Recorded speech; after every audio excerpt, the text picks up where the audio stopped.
దేవి నవరాత్రి మహోత్సవాల సందర్భంగా గోపాల్ నగర్లోని శారదాదేవి అమ్మవారు రాజమాతంగి అమ్మవారి అలంకరణలో భక్తులకు దర్శనమిచ్చారు. చుండ్రు శంకర్రావు దంపతుల సౌజన్యంతో ఆలయ అర్చకులు, కమిటీ ప్రతినిధులు అమ్మవారిని ప్రత్యేకంగా అలంకరించి విశేష పూజ నిర్వహించారు. యానం పరిసర ప్రాంతాలకు చెందిన భక్తులు అమ్మవారిని దర్శించి తీర్థ ప్రసాదాలు స్వీకరించారు.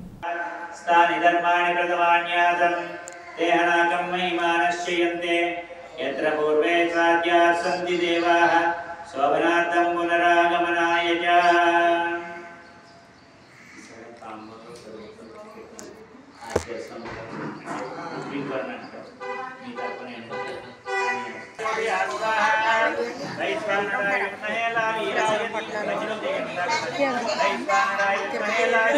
ఇస్తున్నారు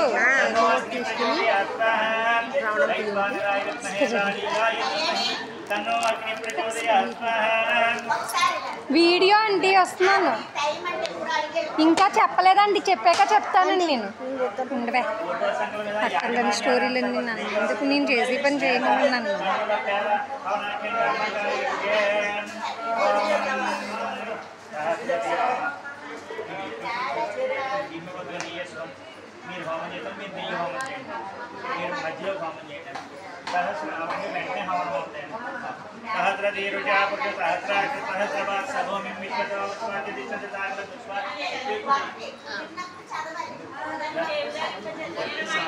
పురుష